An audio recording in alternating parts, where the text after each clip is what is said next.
Donc on est le terrain d'expérimentation pour lui.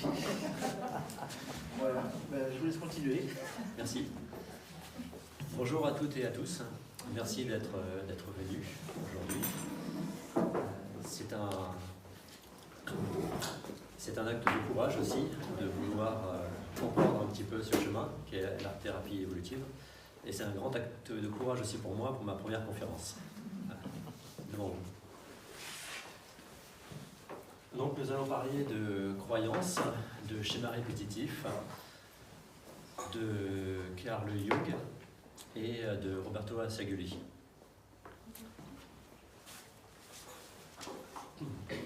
Est-ce qu'il vous est déjà arrivé de quitter un travail suite à un problème, de retrouver un autre travail et d'avoir le même problème, de quitter une relation et de retrouver les mêmes problèmes dans la relation suivante, ou de vouloir changer de comportement et de reproduire les mêmes choses?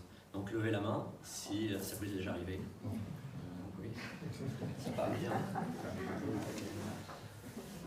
Et on se pose la question, pourquoi moi? Pourquoi ça m'arrive à moi? Pourquoi encore et encore? Et est-ce que c'est moi le problème? Eh bien non, c'est pas cette réponse. Le problème, ce n'est pas nous, c'est juste quelque chose au fond de nous, justement dans cette partie profonde de l'inconscient. C'est un programme de fond. C'est quelque chose qui est là depuis très longtemps et depuis notre enfance. Nous avons vécu des choses dans notre enfance, nous avons grandi, nous avons appris et nous avons des croyances conscientes et inconscientes. Ces croyances conscientes, ce sont des choses que l'on peut se dire. Par exemple, je ne suis pas bon pour le sport, je suis bon en dessin. Et il y a des croyances inconscientes qu'on nous a fait, que nous avons vécues à travers, par exemple, un parent qui ne dit rien sur nos succès, sur ce que l'on fait de bien, pas de valorisation. Ça peut provoquer justement au niveau de l'enfant des choses comme je suis nul, ce sont des échecs, voilà, pas de réussite. Donc tout ça peut s'inscrire en nous au fur et à mesure et s'accumuler. Ce sont ça, ces programmes invisibles. Einstein disait que la folie, c'est de refaire les mêmes choses et s'attendre à un résultat différent. Mais ce n'est pas possible. Et nous allons voir comment on peut changer ces choses, justement, qui sont fortement ancrées en nous.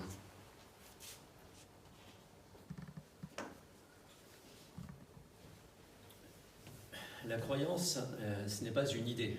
La croyance, c'est une vérité personnelle qui est à l'intérieur, qui est comme ce logiciel de fond qui tourne et on n'a pas réellement accès. L'art-thérapie évolutive permet d'explorer l'inconscience qu'il y a en nous par l'intermédiaire de tous les médiums artistiques. Ça peut être le dessin, ça peut être la peinture, tous les médiums sont possibles, ça peut être l'argile, le théâtre d'improvisation aussi, la danse, la musique, tous les moyens d'expression. Parce que le but, c'est de s'exprimer. Ce que j'exprime me libère.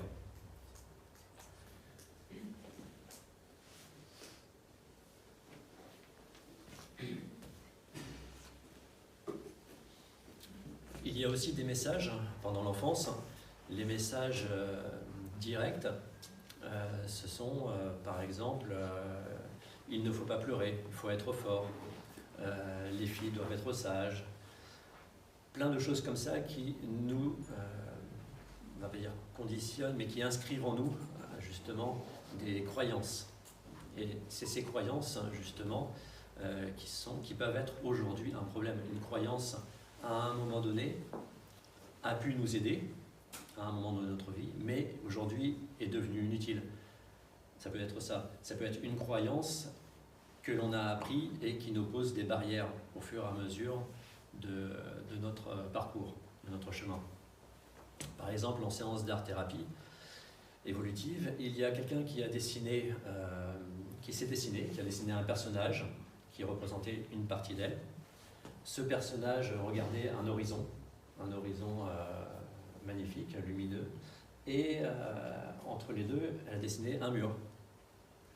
Et ça l'empêchait, en conscientisant les choses, ça l'empêchait justement par rapport à sa famille, il y a eu tout un travail derrière, par rapport à sa famille, de réussir, de ne pas que les autres personnes soient jalouses aussi d'être acceptées et d'être dans ce contexte.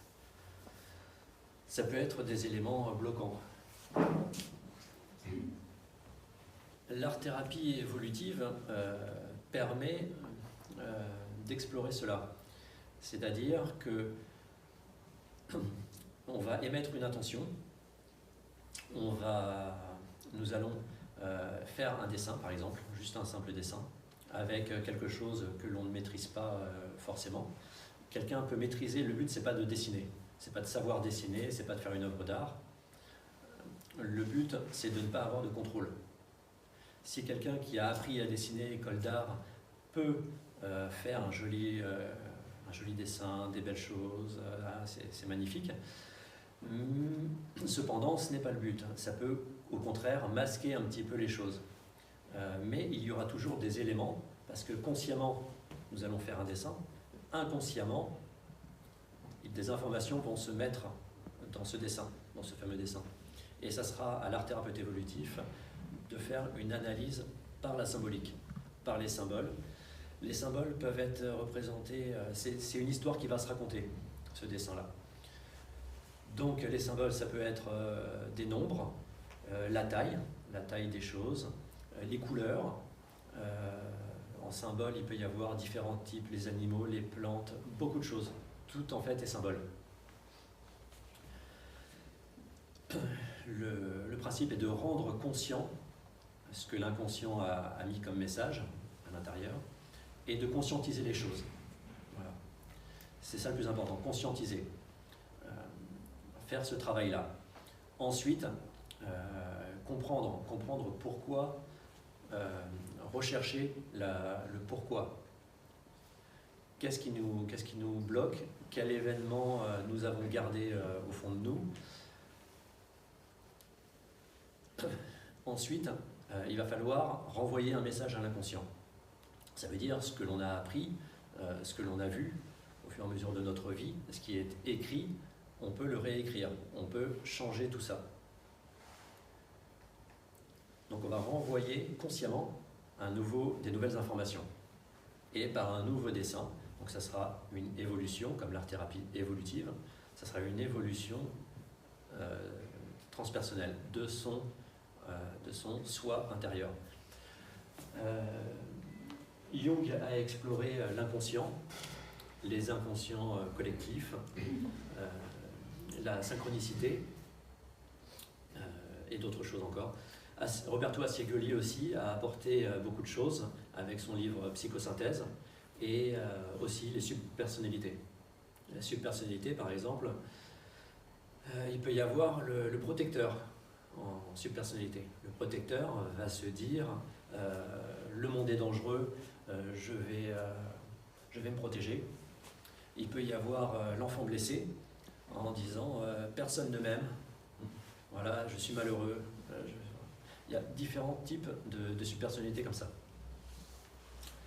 Ensuite, Roberto Asciuoli a fait, justement dans un de ses livres, il a détaillé ce processus. Bon, je me suis fait plaisir avec un petit montage explicatif. Et il y a le jeu, le moi conscient. Ce moi conscient, il est dans notre champ de conscience. Donc ça peut être... c'est un flot incessant d'éléments psychiques. Ce sont des sensations, des images, des pensées, des émotions, des sentiments, du déni, des choses qui nous traversent aussi, impulsions. L'observation, l'analyse, c'est tout ça le champ de conscience avec les différents états d'âme. Dans ce champ de conscience, ici, il y a notre inconscient. Il y a l'inconscient inférieur, l'inconscient moyen et l'inconscient supérieur.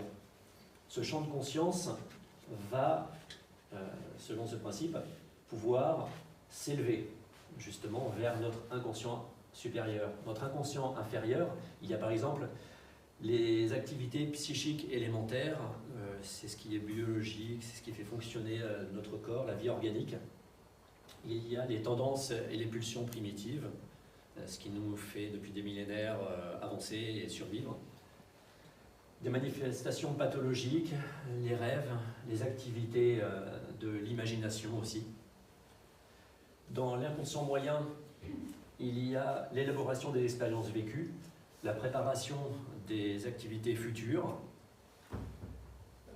C'est vraiment le déroulement d'une gestation psychique, d'un fonctionnement, Il y a aussi la création artistique. Et dans cet inconscient supérieur, l'important, c'est vraiment de se rapprocher, il est estimé par Assagioli, de se rapprocher vers le soi, vers l'âme, ce qui est véritable, de rendre ce moi conscient le plus proche de son âme, et on reviendra après, de son chemin d'âme. Dans cet inconscient supérieur, il y a l'émergence des intuitions, les inspirations d'ordre supérieur, les impératifs d'ordre éthique, les élans altruistes. Et dans cette intuition, il y a les sources de génie également, et tout ça. Donc c'est quelque chose d'assez riche. Et cet inconscient, tout ça c'est une personne, et il y a dans l'inconscient collectif. L'inconscient collectif est un ensemble d'expériences humaines.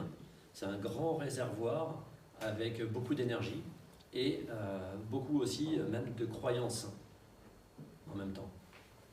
C'est-à-dire que, par exemple, on peut avoir la croyance, on entend à répétition beaucoup de choses. Par exemple, l'argent fait tourner le monde, ou encore d'autres choses. Voilà, ce ne sont pas vraiment des vérités. Encore une fois, une vérité, ce n'est pas une idée. Une vérité, c'est vraiment c'est quelque chose de personnel. C'est une croyance personnelle. Donc voici ce principe.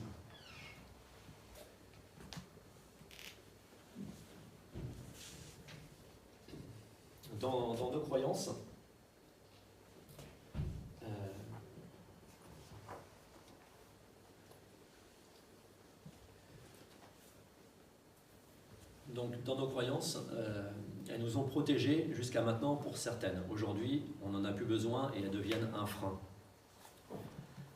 Ce que l'on peut dire, c'est que nos croyances influent sur nos choix. Nos choix, aujourd'hui, on en est là, nous sommes tous dans cette salle, parce que dans notre passé, nous avons fait beaucoup de choix, conscients et inconscients. C'est ce qui nous a menés ici. Si on ne rend pas, Jung disait que si on ne rend pas conscient l'inconscient, on peut l'appeler le destin. Voilà, c'est le destin, c'est comme ça. Et alors que je pense que c'est différent. Et d'autres personnes pensent aussi que c'est différent. Le karma, c'est vraiment, encore une fois, la loi de cause à effet, c'est parce que l'on a fait des choix conscients ou inconscients que l'on s'est retrouvé là. Si l'on continue encore comme ça, si on fait ces schémas répétitifs, ces mêmes choses, à nouveau, on sait où on ira, dans quelle direction on ira. C'est notre karma. Et nous pouvons changer ça, justement, en comprenant ces choses qui nous ont amenés ici. Nous pouvons aller dans une autre direction et faire un autre choix. Donc je reprends encore une fois Einstein, la folie, c'est de refaire les mêmes choses et de s'attendre à un résultat différent. Donc on peut faire des choses différentes pour un résultat différent. Ce karma, il peut être mis aussi, ça c'est une autre étape, avec notre dharma, notre chemin, notre âme. chemin de vie, vraiment ce pourquoi on est là. Et on peut avoir un alignement et se rapprocher justement de cette direction, que notre karma aille dans ce sens aussi, pour vraiment être aligné. Voilà, je pense que c'est important pour moi d'en parler.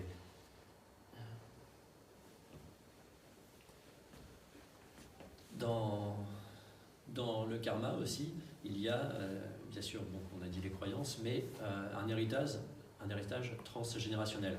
Ça fait partie de cet inconscient collectif en même temps. Donc l'inconscient collectif, c'est une énergie où tout le monde baigne dedans maintenant, aujourd'hui, mais aussi, avec cet héritage transgénérationnel, il y a un lien avec ce que les mémoires passées, donc les fameux archétypes.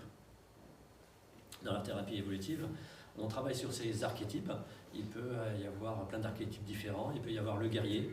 Le guerrier va ne pas forcément être quelqu'un qui attaque, mais quelqu'un qui protège. Ça peut être cet archétype-là, on peut voir ça. On peut voir le chasseur. Le chasseur ne va pas être quelqu'un qui va tendre un arc et tirer. Le chasseur peut être quelqu'un qui observe et qui voit de loin et qui anticipe. Il y a beaucoup de choses comme ça en archétype. Mais on peut dire en même temps qu'on peut changer ça aussi. Ce qu'on n'avait plus besoin, encore une fois, on peut le changer en néotype. Il est possible justement de ce vers quoi on tend, ce que l'on veut réellement, aller dans cette direction et créer quelque chose de nouveau. Créer un nouvel égrégore.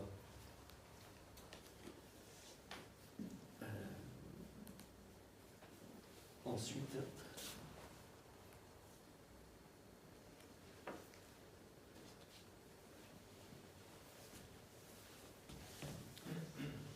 si rien ne change, tout se répète. Jung insiste bien sur le fait de regarder en nous, encore une fois. Donc c'est vraiment ce travail intérieur, et je reviens dessus en permanence, parce que c'est pour ça que vous êtes ici aussi, pour découvrir que ce fonctionnement peut vous servir. L'intégration. On va parler de l'art de la souffrance et de l'art du sublime. Ce sont deux choses totalement opposées, et il y a un... Vous connaissez Jean Dubuffet, sûrement. Jean Dubuffet qui a fait l'art brut, mais il y a eu d'autres travaux avant avec le docteur Hans Prinzhorn, qui était un psychiatre allemand, et cette personne, au cours de sa vie, donc elle était psychiatre et historien de l'art, intéressé par l'art vraiment complètement, et il s'est plongé dans la folie de ses patients, c'est-à-dire au niveau de l'art.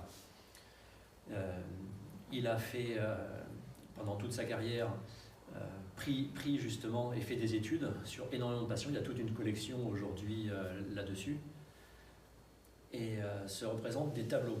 Ces tableaux-là sont assez lourds et chargés. Ce sont vraiment ce que expriment ces patients qui étaient dans des asiles, généralement, et ces pathologies étaient très intéressantes au niveau du dessin, bien sûr, au niveau de l'expression artistique. C'est pour ça qu'il y a une collection encore aujourd'hui là-dessus. Et puis ça a servi d'exposition à ces travaux. Seulement, ce docteur est resté justement en exploration, et il voulait percuter, que tout le monde, n'importe qui, soit justement interpellé par l'art en général, mais surtout par cette méthode et par ces moyens-là. Le problème, c'est qu'il est resté dedans toute sa carrière. Il a voulu se mettre aussi à son compte pendant un moment, il n'avait plus de clients. Il a divorcé 3 fois, et il s'est retrouvé tout seul à la fin de sa vie, et voilà. Ce sont des dessins qui peuvent provoquer aussi voilà, des émotions, des sentiments, et nous faire rester un petit peu dans un miroir sans sortie. Il y a différents patients, ils ont fait différentes choses. Il y a des fois plus dur, des fois avec un sens, beaucoup de symboles, encore une fois.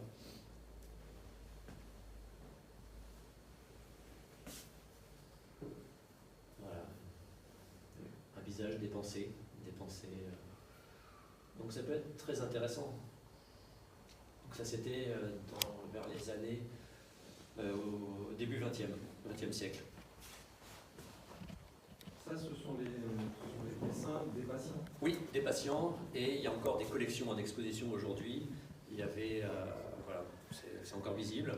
Tout est documenté, archivé sur Internet aussi. Vous pouvez retrouver facilement.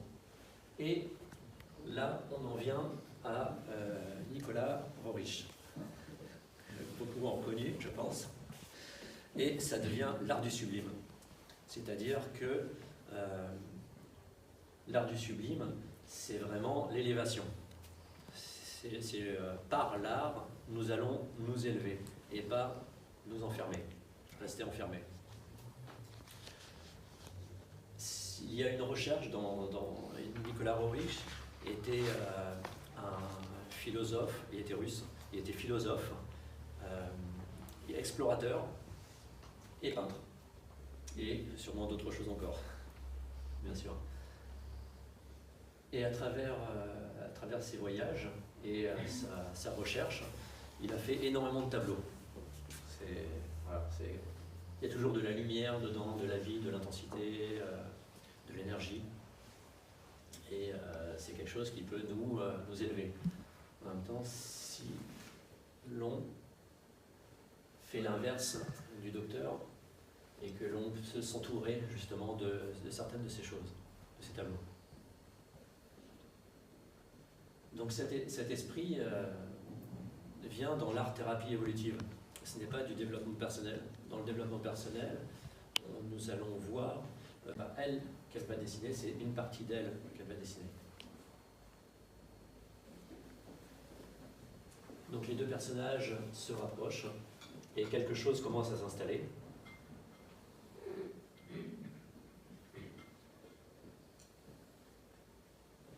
Avec une aura. Voilà ce qui a été fait. Alors sur le dessin, on ne le voit pas très bien, mais avec le découpage des parties précédentes, il y a un relief. Et les bras ont été décollés et mis en relief comme ça. Là, on ne peut pas forcément le voir, mais les personnages ont été découpés au fur et à mesure. Voilà. Les bras aussi, ils ont été repositionnés.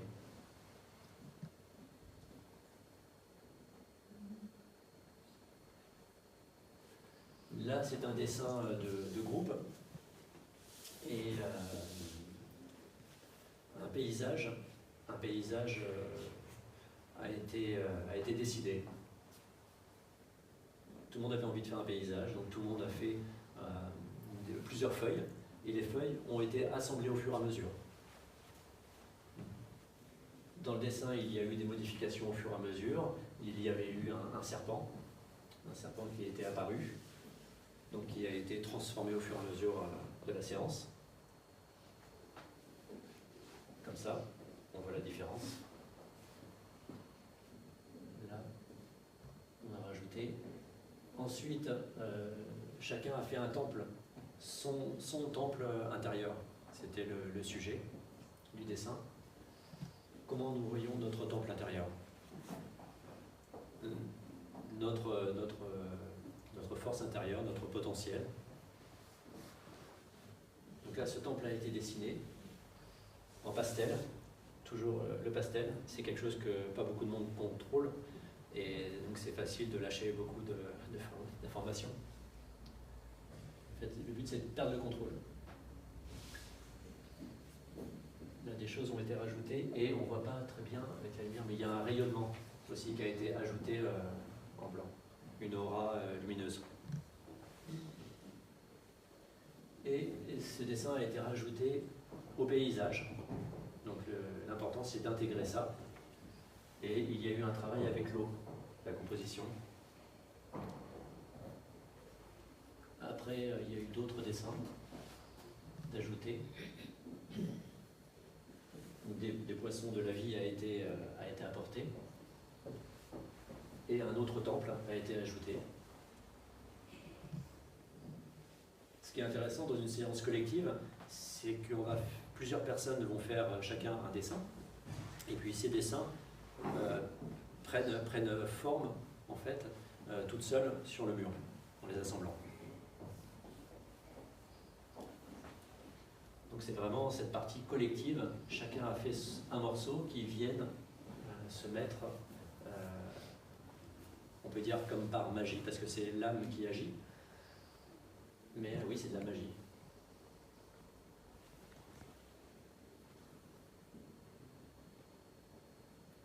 Ensuite, il y a quelqu'un qui a fait ce dessin. Donc c'était un dessin avec une eau tourmentée, beaucoup d'émotions, deux silhouettes, avec une silhouette avec une douleur aussi, ce rouge, avec les voiles bleus. Ça, c'est un bleu qui symbolisait la peur et qui se dirigeait vers le passé aussi. Donc la personne a lâché ce dessin et a refait un autre dessin vers l'horizon. Donc cette personne a représenté une partie d'elle dans cette barque et qui se dirige vers l'horizon. Oui. Comment on passe d'un dessin à l'autre? Est-ce qu'il y a un moment où il y a une période de dialogue avec vous ou c'est Tout à fait. intuitif? Tout à fait. Pendant une séance, par exemple en individuel, dans une séance individuelle, il y a un temps de parole, d'échange. Après, si la personne, je fais une proposition, si la personne veut faire autre chose, elle part sur autre chose, mais les messages passeront quand même. Et après, il y a le temps du dessin, le temps de parler du dessin, pourquoi, et la suite, après, refaire un autre dessin, une autre proposition. D'accord. Donc, il faut qu'il y ait de la conscience qu'on peut poser, enfin des mots posés sur ce qu'on veut faire évoluer, en fait. C'est important. Des mots de la personne qui dessine? Oui. Des mots Pas forcément. Pas forcément. Pas forcément. Pas forcément. On ne sait pas forcément ce qu'on change, en fait. C'est pas obligatoire pour les En parlant du dessin, après oui, en faisant le dessin, non. On n'est pas obligé de parler, on fait son dessin. Si on a envie de parler, on parle en plus, pourquoi pas. Chaque personne est différente, elle s'exprime différemment. Après, généralement, quand on est parti dans le dessin, on est parti dans quelque chose et on pense à quelque chose et puis on arrive à un autre résultat aussi. Pas ce qu'on attendait des fois, parce qu'on ne maîtrise pas tout, encore une fois, on ne contrôle pas, surtout le pastel. Et c'est génial, en fait, de se lâcher. Mais oui, c'est possible de parler quand vous voulez, pendant la séance, à n'importe quel moment.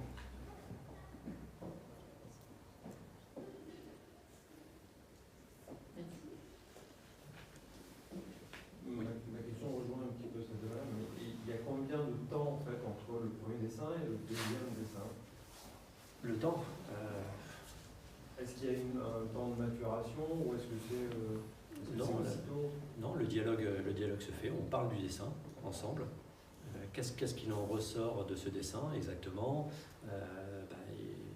Est-ce que ça évoque quelque chose, ceci, cela?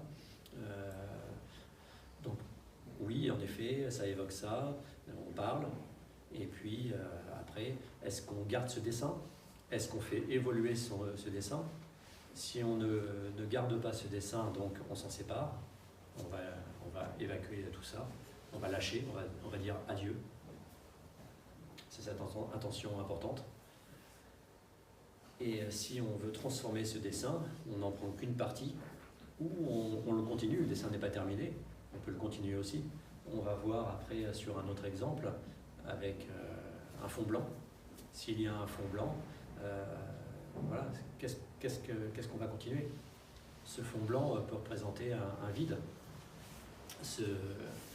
Le vide, c'est pas quelque chose de négatif. Le vide, ça fait partie, par exemple, Au Japon, dans la culture zen, quand on louait une salle comme ça par exemple, une salle des fêtes, enfin une salle pour un événement, on louait la salle vide. Et on louait en fonction de la taille de la salle, c'était plus ou moins cher. Et puis après, on payait pour la remplir, selon l'événement. Donc c'est vraiment c'est par le vide qu'arrive le mouvement, qu'est possible le mouvement.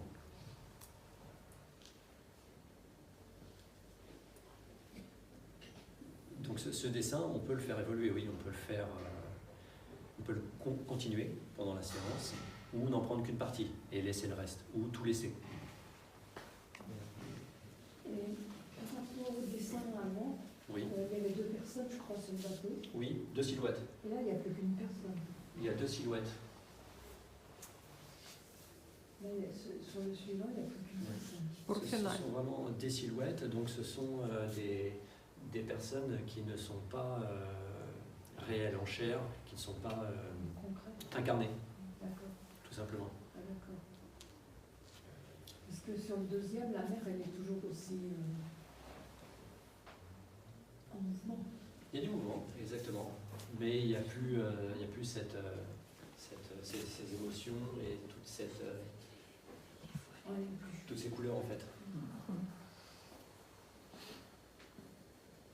Et là, les voiles, le bleu, c'est Christ.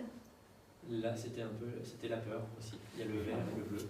Et Ça peut symboliser dans le suivant, c'est plus positif. Oui.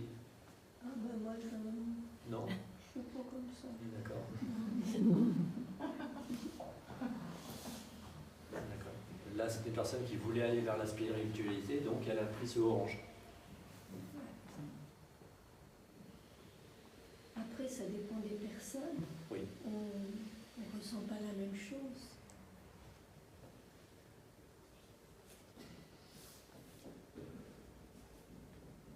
Et là, dans le bateau, c'est une personne incarnée. Ce n'est pas une silhouette, quelqu'un de désincarné ou quelque chose d'autre. Là, c'est vraiment concret. Le but aussi, c'est d'envoyer un message concret à l'inconscient. Ce qui est concret, notre cerveau va pouvoir le réaliser. Par exemple, il y avait quelqu'un qui dessinait un arbre avec des pièces.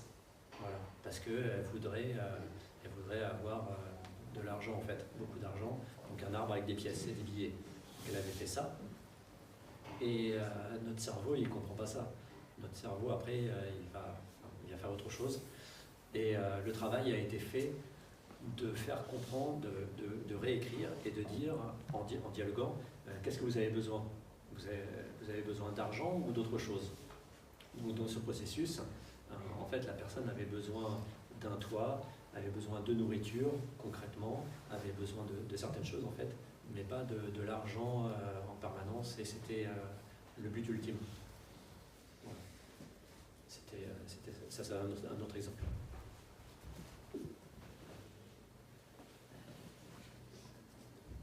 Le fameux oiseau dans le vide, un joli colibri. Oui, il est beau. Et donc la suite de la séance, c'était qu'est-ce qu'on fait de ce colibri? Qu'est-ce qu'il fait? Où il va? Où est-ce qu'il veut aller?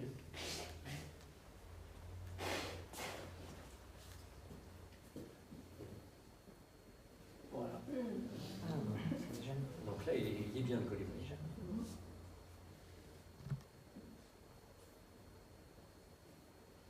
Donc là, il y a une coupe ouverte, la coupe d'abondance, le fameux Graal qui est bien ouverte, qui accueille. Et cet oiseau, il a été... Mais ce cours d'eau est bloqué par une montagne. Mais le cours d'eau, il va vers nous. Il y a une chute. Bon, c'est pas réel, enfin, on peut le supposer. Oh, moi, c'est... Mais est-ce qu'il descend ou est-ce qu'il monte? Il descend. Est-ce qu'il descend vers une Il montagne? va de la montagne vers nous. Avec la chute, on voit bien. c'est plus bas devant et plus haut derrière, non?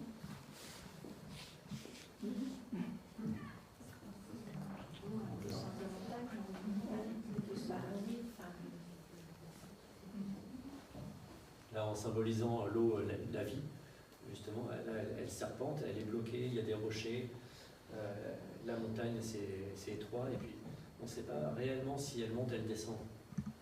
Il y a aussi, par exemple, dans la symbolique, il y a les arbres. Les arbres, il y a plein d'arbres différents. Là, en l'occurrence, c'est un sapin. Un sapin, c'est quelque chose qui reste figé. Le sapin ne perd pas ses feuilles, il garde ses aiguilles. Et vraiment, c'est quelque chose qui reste immobile, qui n'est pas vraiment en changement. Dans la symbolique, voilà ce que ça veut dire. Donc la proposition a été faite de dégager un petit peu tout ça. Enlever les rochers, enlever ces sapins, et de laisser couler.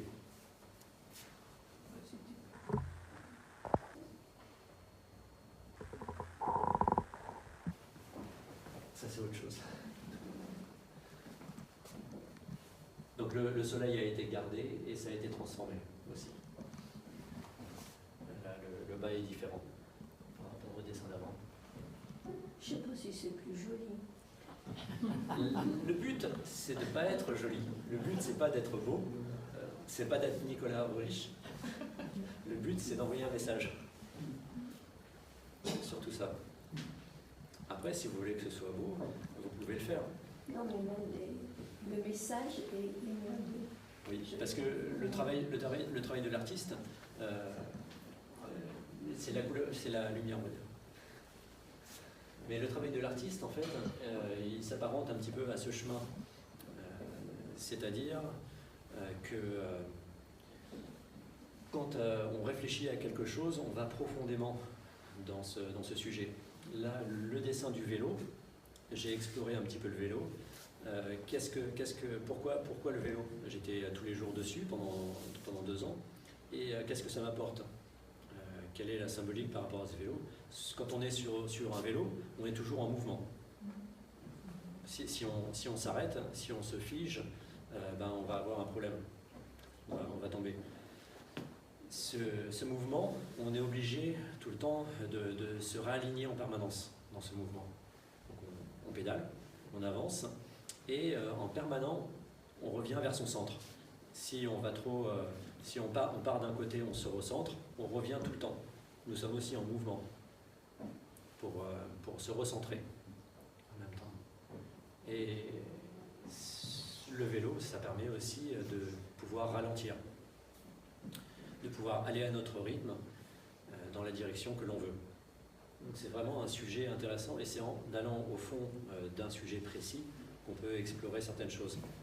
Si quelqu'un décide d'explorer justement l'eau, l'élément de l'eau, ou la vie, ou quelque chose comme ça, on peut aller plus loin, beaucoup plus loin. Là, on voit que ici, ça s'élargit. Donc, ça descend, ça vient d'en haut, ça s'élargit, et c'est généreux. C'est l'abondance. Voici. Il y a vraiment cette optique de message.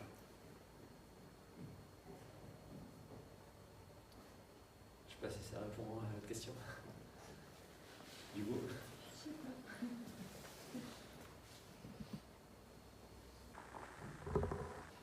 Donc là, c'était quelque chose à lâcher. C'était une personne en colère qui avait marre de certaines choses, comme le regard des autres aussi. Vraiment le chant de la sorcière qui jaillit comme ça. Donc ça a été déchiré, une intention a été faite, et un autre dessin, aussitôt, c'était vraiment par rapport à une émotion, quelque chose dans lequel qui était survenu dans la semaine. Et voilà ce qui a été fait. Voilà, une fois que ça a été évacué, on souffle, on respire bien, et puis on pense à cette évolution.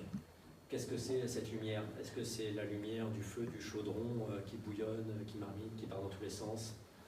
Ou est-ce que c'est une lumière, justement, qui est créatrice? La personne a écrit « J'accueille la femme créatrice, spirituelle, intuitive, et j'aime... » Et j'aime mon cœur à la lumière.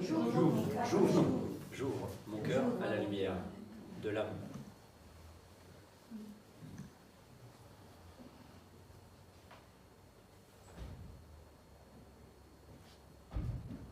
Donc ça parle plus quand même avec ça.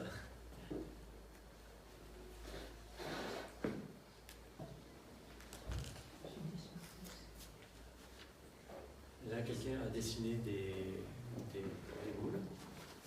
Et puis son idée, c'était de faire les émotions et le chakra.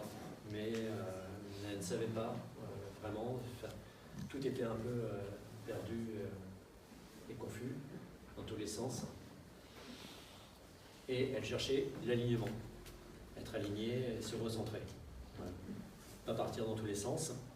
C'est ce qui a amené la suite du dessin à réorganiser en fonction avec les chakras.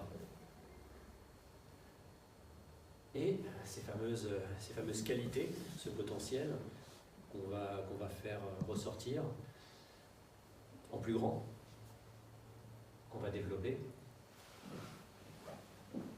Et elle a écrit « Je comprends avec confiance, je vois, je parle, j'aime et j'accueille, je fais, je ressens mes qualités, je suis amour. » Au départ, elle avait écrit uniquement en bleu, et après, encore dans le processus, elle a rajouté des choses pour aller plus au fond des choses, plus de précision, plus de direction.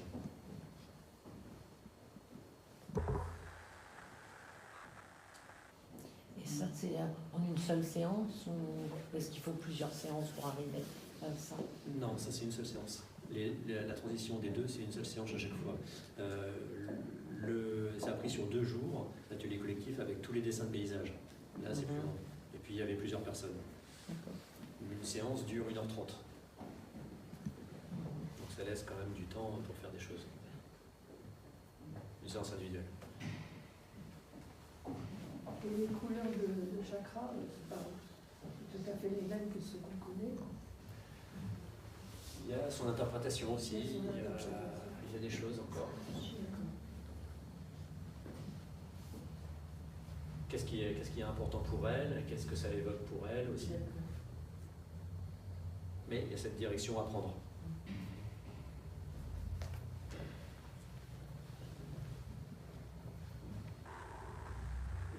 Un oiseau qui va très vite et il fonce. Il fait un peu moustique aussi.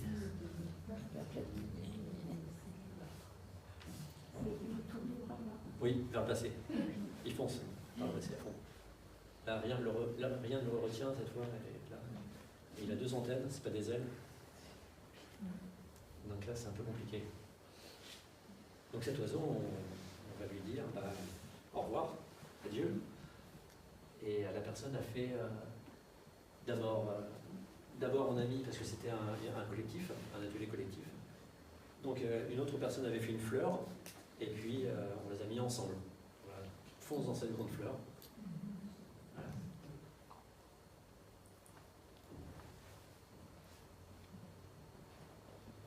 Donc à tout ça, on a dit au revoir. On lâche. Et on va repartir. Et donc les 2 personnes ont fait des oiseaux ensemble. Le fond est blanc, c'est la suite d'un autre travail après encore. Et déjà, le changement de l'oiseau. Et les oiseaux s'élèvent aussi. Donc après, peu importe les styles, peu importe la finesse, l'important c'est toujours le message.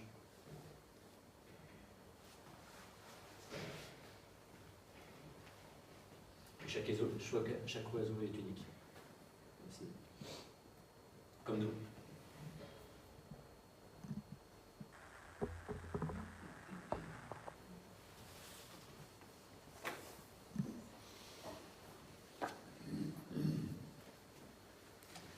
Donc ça m'a amené à faire un mantra. C'est vraiment quelque chose de personnel que je vais vous partager. Et c'est quelque chose qui peut nous aider pour notre chemin. Un mantra, c'est quelque chose qu'on se répète. C'est une direction à prendre. Ce sont aussi des valeurs qui nous représentent. Et mon mantra est en 4 parties. C'est ralentir et se poser. Voilà, on change en fonction de nos moments, on change de rythme. Ralentir et se poser. Écouter et s'écouter. C'est important aussi de s'écouter. Qu'est-ce qui nous convient? Comment on perçoit les choses.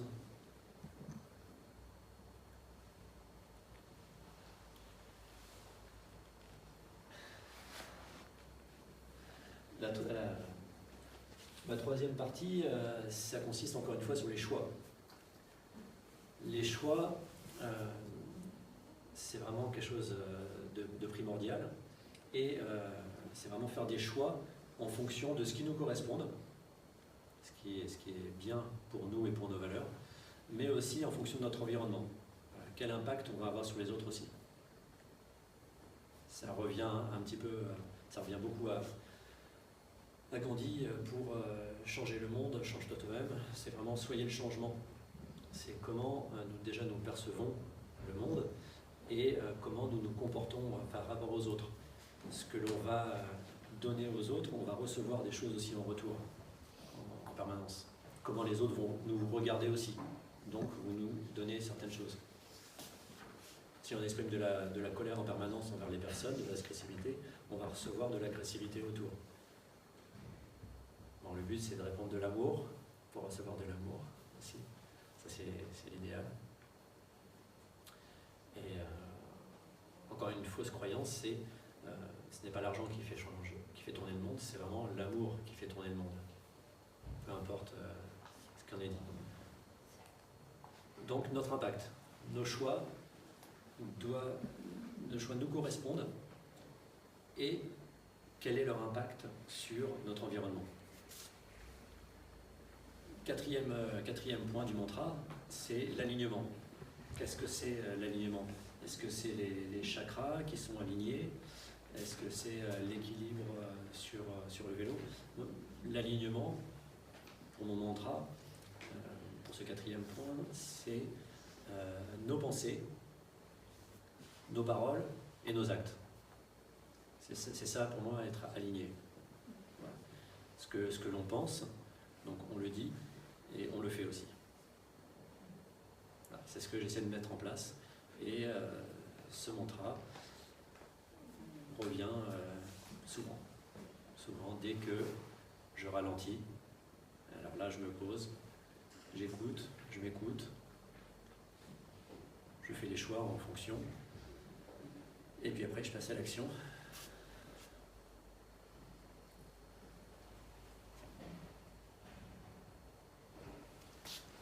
Donc il faut se souvenir que ce qui n'est pas rendu conscient vous contrôle.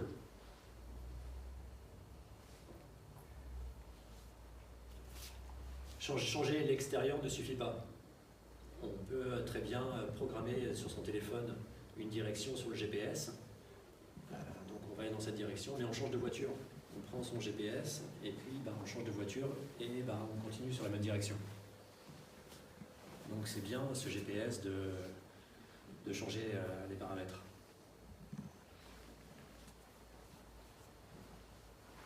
Et là, je vous invite à penser une croyance qui vous retient. Qu'est-ce que vous croyez qui vous bloque et qui vous bloque en fait dans votre vie? Voilà. Ça, c'est un sujet pour repartir avec un questionnement pour une suite.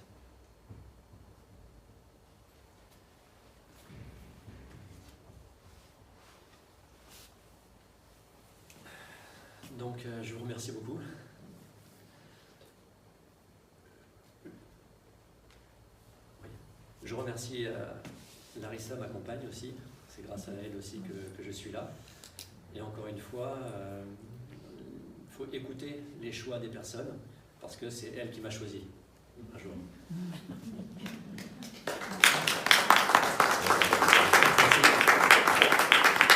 Là, je peux répondre à toutes vos questions pour explorer quelques points.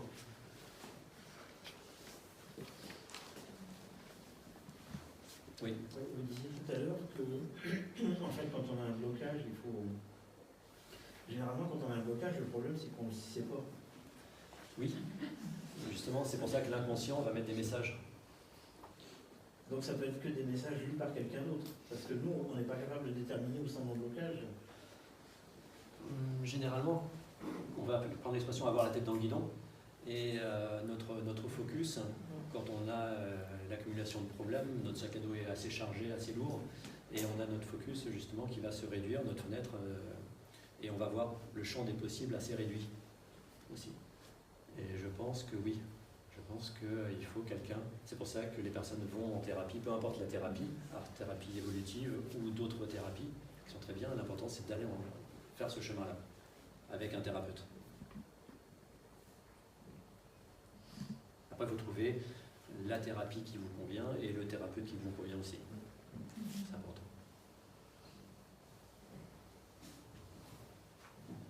Et vous faites cette thérapie uniquement avec le dessin, pas avec la musique ou autre chose? Alors, la musique et la danse, non. Par contre, ce que je fais, c'est le dessin, donc dessin, peinture, découpage, collage aussi. Par exemple, on prend dans différents magazines des choses et on fait un assemblage et on retravaille dessus après. Dans les peintures, il y a l'aquarelle, il y a le pastel que l'on a vu. Il y a aussi le travail de l'argile. Ça, c'est généralement par rapport au travail du corps aussi, mais pas que. Et puis, je fais un petit peu de théâtre d'improvisation et le tarot psychologique en même temps.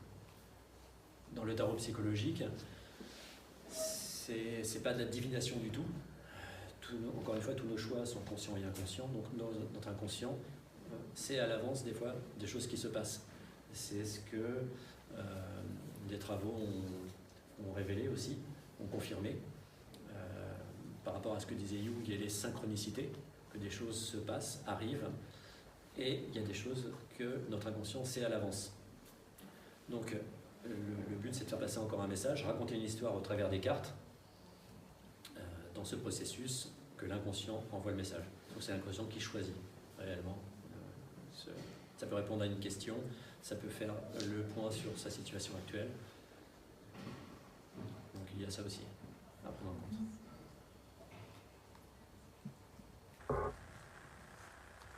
Même, mais je peux prendre les enfants à partir de alors, ça dépendra du travail. Généralement, 6-7 ans. 6-7 ans, après, il y aura un travail quand même de fait, bien sûr, mais je ne pourrai pas... je pourrais quand même dialoguer avec l'enfant, mais pas en dialogue réel, ça sera plus au travers du dessin. Généralement, les enfants, c'est plus facile que les adultes, désolé, mais nous, on contrôle tout. On contrôle tout, on se retient et on a du mal à lâcher les choses. Les enfants, eux, ils y vont, ils ne se posent pas de questions. Est-ce que je sais dessiner? Il y a un crayon, un papier, allez, je dessine, paf. Et puis, ils y vont tout de suite. C'est beaucoup plus rapide. Le travail avec les enfants est plus rapide qu'avec les adultes. Ça, c'est clair. Mais après, ça dépend de l'âge de l'enfant, ce qu'on va faire. Un enfant de 3 ans qui va dessiner ne fera pas la même chose qu'un enfant de 7-8 ans ou adolescent. C'est pas le même travail. Il n'y aura pas autant de dialogue avec lui. On va lui laisser plus faire les choses, voilà, à l'intuition. Et c'est vraiment important d'utiliser notre intuition, de l'écouter, même si on a tendance à avoir appris à l'oublier un peu. Et cette intuition, les enfants l'ont déjà. Et les adolescents ont encore cette intuition. Et l'important aussi, c'est de faire comprendre, leur faire comprendre à cet âge-là qu'il faut qu'ils conservent ça, qu'ils conservent ce fonctionnement et cet outil. Il peut y avoir des bons résultats sur des troubles de comportement, alors chez un enfant qui est un peu dépressif ou qui réagit un peu violemment, Oui, oui, Voilà. notamment par l'art en général. Le fait de faire quelque chose permet de se poser, de se concentrer, de relâcher certaines choses. Et puis le dessin, le premier dessin que l'on fait, généralement, c'est un dessin de dépôt. Ça veut dire qu'on va lâcher des choses très, très dures, très violentes, les premières choses qui vont arriver. Et ça, généralement, on évacue. On dit au revoir. Est-ce que vous voulez aussi, ça veut dire aussi que vous voulez aussi des dessins d'enfants? Pardon. Est-ce que ça veut dire aussi que vous voulez des dessins d'enfants? Oui, avec eux, on leur fait comprendre justement que le feu nettoie. Oui. C'est encore une fois, pas vraiment un rite, un rituel, mais c'est un message surtout. C'est vraiment le message que c'est nettoyé. On n'a plus à l'avoir, on n'a plus à garder ça. Un nettoyage. L'enfant, il accepte assez facilement de jeter, enfin, Ah bah, de brûler son dessin. Surtout les enfants, ils sont fascinés par la flamme qui danse, qui brûle, qui est vivante en fait. C'est vivant le feu. Donc oui, ça les attire. Ils regardent comme ça, ah, on va brûler. Donc oui, ils sont enthousiastes. Lors d'une séance, vous demandez à la personne de dessiner quelque chose, ou vous laissez la personne le faire elle-même. L'un ou l'autre, si la personne est venue avec une idée précise en tête, Ok. elle le dessine. Si elle ne sait pas quoi dessiner, je lui fais des propositions. D'accord. Et c'est en parlant justement avant qu'on prend une décision. Dans quelle direction aller.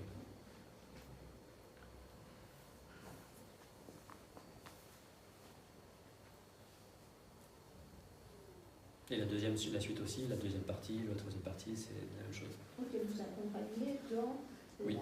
la mise en place Oui. de la libération de la personne, vous l'accompagnez en lui donnant des schémas dans lesquels elle pourra se retrouver éventuellement, en fonction de ce qu'elle vous aura dit auparavant. Oui. Et puis si la personne a des soucis, des difficultés dans le dessin qu'elle fait actuellement, j'interviens. J'interviens aussi. Non, la personne n'est pas seule devant sa table avec... voilà. Non, il y a vraiment un accompagnement de fait dessus.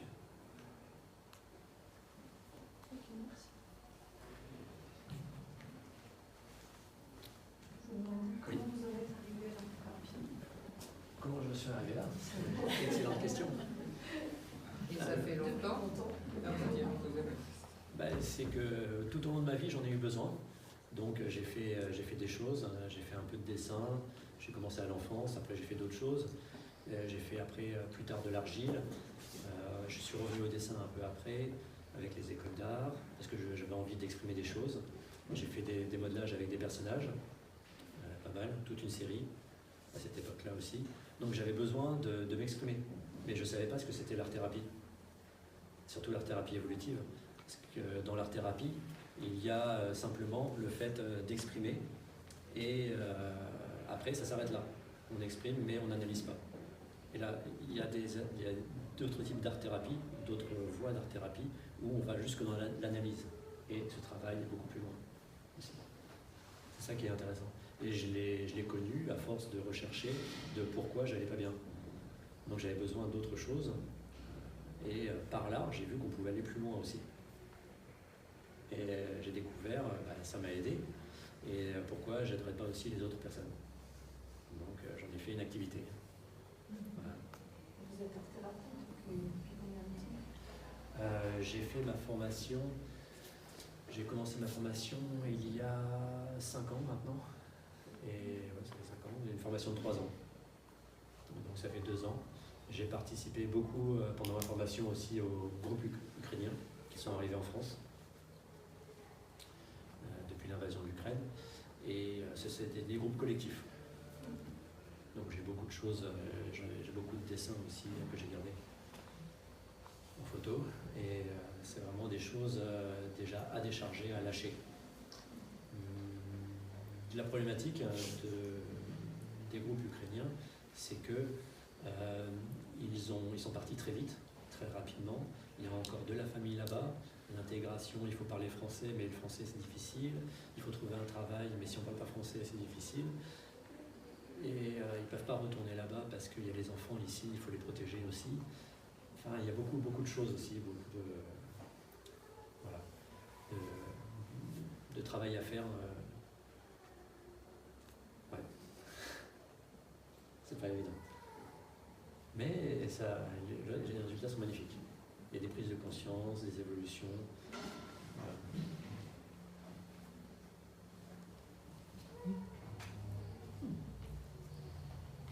Oui, oui, je suis ukrainienne et peut-être c'est grâce à moi, William a reçu ce matériel pour pratique. Et oui, en France, belle. Et beaucoup de familles françaises s'occupent ukrainiennes. Et ils ne pas comprennent pourquoi nous ne pas contents. Et nous ne pouvons pas dire qu'est-ce qui n'est pas bien. Donc, grâce à William, tu dessines et tu comprends petite maman qui existe, mais tu ne peux pas dire. Donc, voilà. Donc Larissa m'a proposé d'aider les familles ukrainiennes, j'ai dit oui.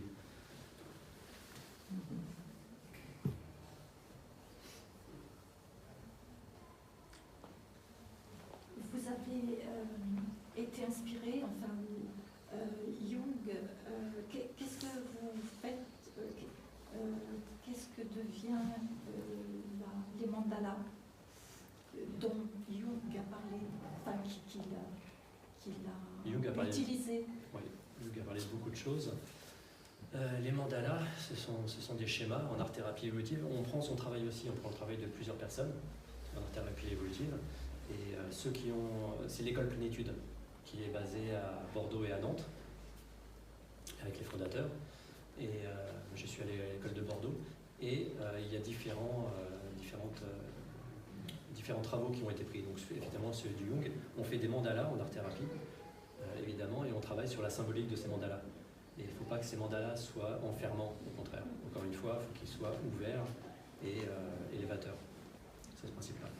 Après, dans les mandalas, il y a le choix des couleurs. Et on peut mettre aussi les chakras, on peut mettre beaucoup de choses. On peut mettre des fleurs, on peut mettre des fruits, on peut mettre des personnages. Là, c'est vraiment ouvert. Mais a priori, c'est pas enfermant, puisque finalement, il y a le retour à soi. Donc, dans le mandala, on va vers le centre. Et donc, voilà, enfin, je trouve pas que ce soit enfermant. Ça dépendra du mandala, comment il est dessiné. Si on veut que le centre soit lumineux ou le centre soit sombre, noir. Ça dépend si le mandala est fait avec des éléments tranchants ou pas, ou piquants. Oui. Ça dépendra du mandala. Oui, oui. On peut faire plein... Chaque mandala sera différent, puisque chaque personne est différente. Mais le mandala est intéressant, oui, parce que ça répète aussi des schémas, et puis on peut associer différentes choses dans le mandala, créer quelque chose de nouveau. C'est vrai. Et les mandalas ne sont pas comme dans les carnets à colorier. Ça, c'est vraiment de la création pure. Non, dans la création de mandala. Parce que nous sommes des êtres créateurs. Oui. Aussi. On a ce pouvoir.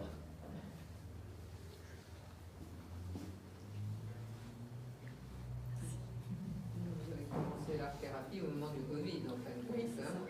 Je cherchais à le faire avant. Ça fait plusieurs années que je cherchais à le faire. Mais comme je voulais quitter mon travail et que ça ne m'allait pas bien et tout, il y a plein de choses à cette époque-là. Mais j'ai mis quand même 3 ans à prendre cette formation-là. Pour pouvoir avoir la rupture conventionnelle, pour pouvoir financer cette école-là, pour pouvoir la suite après. Je me suis organisé pour ça. Donc on peut faire des choix, mais des choix conscients et s'organiser et ne pas se mettre en danger. On peut sortir de cette zone de confort, donc ça veut dire faire autre chose, mais pas se mettre en danger. Pas faire comme ça, vite fait, rapidement, comme ça. C'est facile. Mais après, est-ce que ça nous correspond réellement? C'est pas sûr.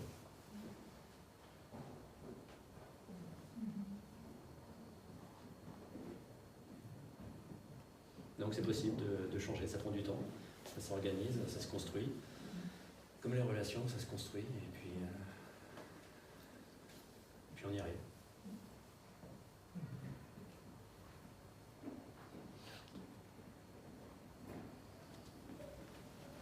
Oui. Est-ce que vous pouvez dire un petit mot sur l'atelier que vous allez faire demain? L'atelier pour demain, donc c'est un atelier collectif. Je vous propose de commencer, je peux dire, le début du programme. Ça sera une surprise. Ça sera une surprise. Non, ça sera bien, ça sera très intéressant. On va commencer à faire un dessin séparé et on va partir sur du collectif le plus en plus. Tous les dessins vont se rapprocher et vont s'assembler en fait. On va partir là-dessus.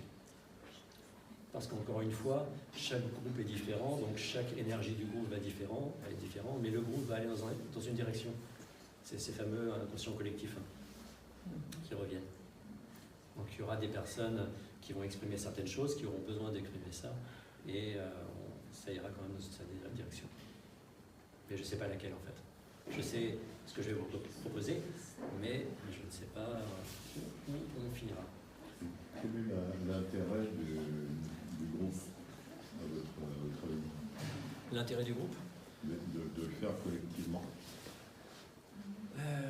Il y a plusieurs intérêts. Il y a un intérêt parce que des personnes, des fois, ne savent pas où elles arrivent, en fait. Il y a des personnes qui aussi ont besoin d'échanges, ont besoin de voir les autres, de contact. Et l'intérêt aussi, c'est de pouvoir faire quelque chose ensemble, de partager vraiment ce moment.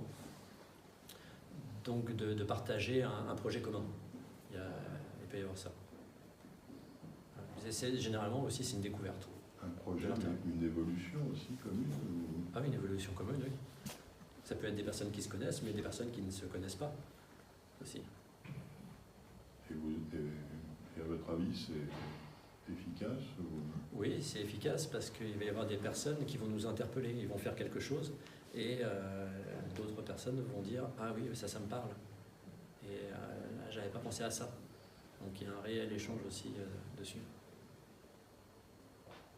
Ça permet de voir aussi les autres, les différences avec les autres et de nous confronter à ces différences.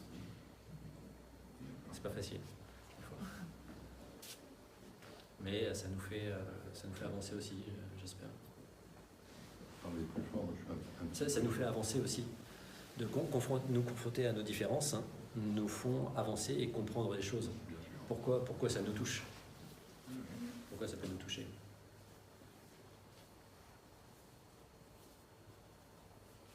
Et demain, vous proposez pour l'atelier, quel support, enfin quel matériau? Le pastel. Le pastel. Ah. Il y aura beaucoup de feuilles de papier. Moins contrôlable. Oui. La perte de contrôle. Quand on ne contrôle pas, on ne peut rien cacher. Non, ce n'est pas comme ça. Voilà. Vous avez vu des exemples déjà. Oui, oui. Et, que des symboles. Donc des intentions aussi, beaucoup d'intentions. Est-ce que le travail en collectif, qui est différent de l'individuel, est-ce que la personne dans le collectif avance plus vite que dans un travail individuel? Le travail individuel va plus loin, plus profond et plus personnalisé. Dans un atelier collectif, on n'aura pas le même temps à passer à chaque personne de façon égale, et puis si une personne a plus besoin que d'autres, ça fera moins à d'autres. Donc on doit voir ça, on doit prendre ça en compte aussi. Là c'est vraiment un travail individuel et personnalisé et consacré à la personne, et aussi les autres personnes ne peuvent pas entendre ce que la personne a à dire. Voilà. Donc ça peut être gênant. Les effets de ce travail collectif, ils sont au service du collectif, à la fois au service du collectif et de l'individuel. Ben, on avance ensemble. On avance ensemble. C'est aussi grâce aux autres qu'on avance, qui nous fait avancer. Donc dans tous les cas, il y aura une avancée. c'est peut-être pas l'avancée qu'on attend, mais on avance. Mais ça, je ne peux pas vous en dire plus. Chaque personne est différente. Chaque demande est différente. Donc est-ce que ça veut dire que demain on va partir d'un sujet ou, Je vais proposer un sujet. vous allez proposer un sujet? Et puis, oui, un premier sujet. Un premier? Oui. Ça veut dire qu'il y aura d'autres sujets? Ça dépend, oui. Il y aura d'autres sujets. Cependant, je vous proposerai justement de continuer, de rester sur ce sujet, à la limite, si vraiment ça avance. Sinon, on fera une suite sur autre chose.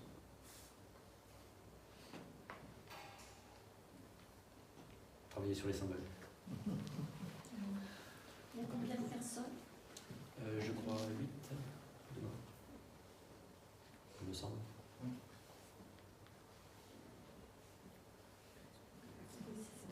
Mais si vous voulez, vous pouvez prendre carte visite et... Ah oui. Oui.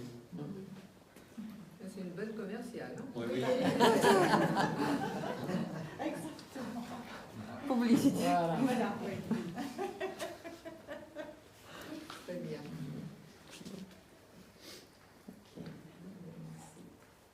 Est-ce que vous aussi, vous avez un profil aussi artiste? Oh, on l'est peut-être tous un petit peu aussi. Mais est-ce que effectivement vous êtes dessinateur ou peintre? J'ai une idée et j'aime la concrétiser.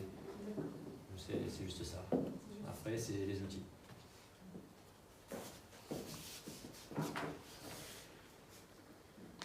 Donc après, je fais un petit peu de tout. Oui, je fais de l'impression 3D actuellement. Donc modéliser et puis après imprimer.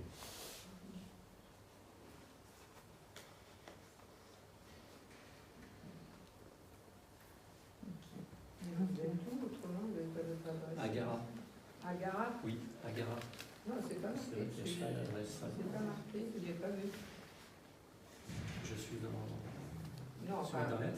oui, oui, mais je veux dire sur Mais sur la la carte. carte, non. Voilà. C'est sur Angoulême, Agara. D'accord. Agara, c'est pas très loin. Juste après Soyo.